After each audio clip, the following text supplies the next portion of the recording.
ಬಂಗಾಳ ಕೊಲ್ಲಿ ಅರಬ್ಬಿ ಸಮುದ್ರದಲ್ಲಿ ವಾಯುಭಾರ ಕುಸಿತ ಹಿನ್ನೆಲೆಯಲ್ಲಿ ಮುಂದಿನ 3 ದಿನಗಳ ಕಾಲ ರಾಜ್ಯದಲ್ಲಿ ಭಾರೀ ಮಳೆಯಾಗುತ್ತೆ ಅನ್ನುವಂತ ಮುನ್ಸೂಚನೆಯನ್ನ ಹವಾಮಾನ ಇಲಾಖೆ ಕೊಡ್ತಾ ಇದೆ.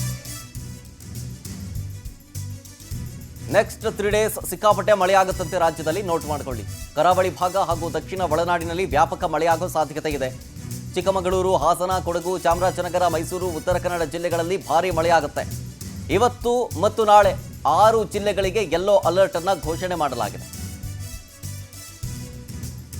ಉತ್ತರ ಕನ್ನಡ ಜಿಲ್ಲೆಗಳಲ್ಲಿ ಭಾರೀ ಮಳೆಯಾಗುವ ಸಾಧ್ಯತೆ ಇರೋದ್ರಿಂದಾಗಿ ಹವಾಮಾನ ಇಲಾಖೆ ಎಚ್ಚರಿಕೆ ಕೊಡ್ತಾ ಇದೆ. ಆರೆಂಜ್ ಅಲರ್ಟ್ ಅನ್ನು ಕೂಡ ಘೋಷಣೆ ಮಾಡಲಾಗಿದೆ. ಮೀನುಗಾರರು ಸಮುದ್ರಕ್ಕೆ ಇಳಿಬಾರದು ಅನ್ನುವಂಥ ಮುನ್ನೆಚ್ಚರಿಕೆ ಸಿಗ್ತಾ ಇದೆ. ಬೆಂಗಳೂರಲ್ಲಿ ನೆಕ್ಸ್ಟ್ 5 ಡೇಸ್ ಸಾಧಾರಣ ಮಳೆಯಾಗುತ್ತೆ ಅಂತ ಹೇಳ್ತಾ ಇದ್ದಾರೆ. ಹಾಗೂ ದಕ್ಷಿಣ ಒಳನಾಡಿನ ಜಿಲ್ಲೆಗಳಲ್ಲಿ ಅಕ್ಟೋಬರ್ 23, 24, 25ರಂದು ವ್ಯಾಪಕವಾಗಿ ಮಳೆಯಾಗುವ ಹೆಚ್ಚಿನ ಸಾಧ್ಯತೆ ಐತಿ. ದಕ್ಷಿಣ ಒಳನಾಡಿನ ಜಿಲ್ಲೆಗಳಲ್ಲಿ ಚಿಕ್ಕಮಗಳೂರು, ಶಿವಮೊಗ್ಗ, ಹಾಸನ, ಕೊಡಗು, ಚಾಮರಾಜನಗರ ಹಾಗೂ ಮೈಸೂರು ಜಿಲ್ಲೆಗಳ ಕೆಲವು ಕಡೆ ಭಾರಿ ಮಳೆಯಾಗುವ ಸಾಧ್ಯತೆ ಇರುವುದರಿಂದ ಅಕ್ಟೋಬರ್ 23 ಹಾಗೂ 24ರಂದು ಈ ಜಿಲ್ಲೆಗಳಿಗೆ ಯೆಲ್ಲೋ ಅಲರ್ಟನ್ನು ಕೂಡ ಕೊಡಲಾಗಿದೆ. ಕರ್ನಾಟಕದ ಕರಾವಳಿ ಜಿಲ್ಲೆಗಳಲ್ಲಿ ಮುಂದಿನ 3 ದಿವಸಗಳವರೆಗೆ ವ್ಯಾಪಕವಾಗಿ ಮಳೆಯಾಗುವ ಸಾಧ್ಯತೆ ಐತಿ. ಅಂದರೆ ಅಕ್ಟೋಬರ್ 23, 24 ಹಾಗೂ 25ರಂದು ವ್ಯಾಪಕವಾಗಿ ಮಳೆಯಾಗುವ ಹೆಚ್ಚಿನ ಸಾಧ್ಯತೆ ಐತಿ. ಮತ್ತು ಉಡುಪಿ ಹಾಗೂ ದಕ್ಷಿಣ ಕನ್ನಡ ಜಿಲ್ಲೆಗಳಿಗೆ ಅಕ್ಟೋಬರ್ 23 ಹಾಗೂ 24ರಂದು ಆರೆಂಜ್ ಅಲರ್ಟನ್ನು ಕೂಡ ಕೊಡಲಾಗಿದೆ. ಉತ್ತರ ಕನ್ನಡ ಜಿಲ್ಲೆಗೆ ಯೆಲ್ಲೋ ಅಲರ್ಟನ್ನು ಕೂಡ ಕೊಡಲಾಗಿದೆ. ಡೀಟೇಲ್ಸ್ ಕೊಡ್ತಾರೆ ಇದ್ರ ಬಗ್ಗೆ ನಮ್ಮ ಪ್ರತಿನಿಧಿ ಸುಷ್ಮಿತಾ ಪೂಜಾರಿ ಲೈವ್ನಲ್ಲಿ. ಸುಷ್ಮಿತಾ, ಈಗ ಹವಾಮಾನ ಇಲಾಖೆ ಕೊಡ್ತಾ ಇರುವಂಥ ಎಚ್ಚರಿಕೆ ಏನು, ಜೊತೆಗೆ ಮುನ್ನೆಚ್ಚರಿಕಾ ಕ್ರಮವಾಗಿ ಏನೇನು ಕ್ರಮಗಳನ್ನು ಕೈಗೊಳ್ಳಬೇಕು ಅನ್ನುವಂಥ ಮೆಸೇಜ್ ಪಾಸ್ ಆಗ್ತಾ ಇದೆ ಅಂತ?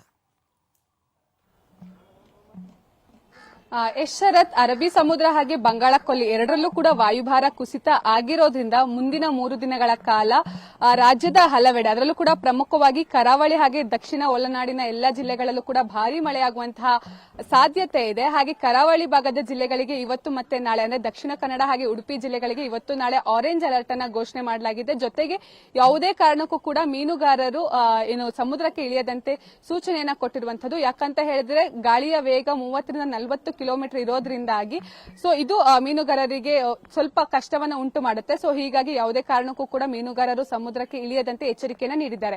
ಜೊತೆಗೆ ಬೆಂಗಳೂರಲ್ಲೂ ಕೂಡ ಕಳೆದ 3-4 ದಿನಗಳಿಂದ ಸಂಜೆ ವೇಳೆಯಲ್ಲಿ ಮಳೆ ಆಗ್ತಾ ಇದೆ.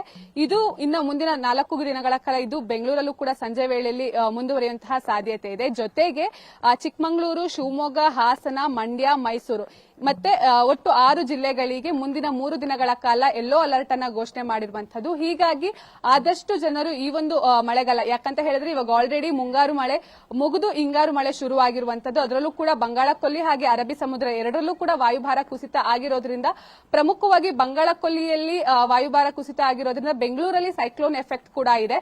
ಹೀಗಾಗಿ ಆದಷ್ಟು ಮಳೆಯ ಎಚ್ಚರಿಕೆಯನ್ನ ಕೊಟ್ಟಿರುವಂತದ್ದು. ಹೀಗಾಗಿ ಮನೆಯಿಂದ ಹೊರಡೋಕ್ಕಿಂತ ಮುಂಚೆ ಬೇಕಾದಂತಹ ಮುಂಜಾಗ್ರತಾ ಕ್ರಮಗಳನ್ನ ತೆಗೆದುಕೊಂಡು ಹೋಗೋದು ಉತ್ತಮ ಅಂತಾನೆ ಹೇಳ್ಬೋದು. ಶರತ್, ಓಕೆ, ಥ್ಯಾಂಕ್ ಯು ಸುಷ್ಮಿತಾ ಡೀಟೇಲ್ಸ್ಗಾಗಿ.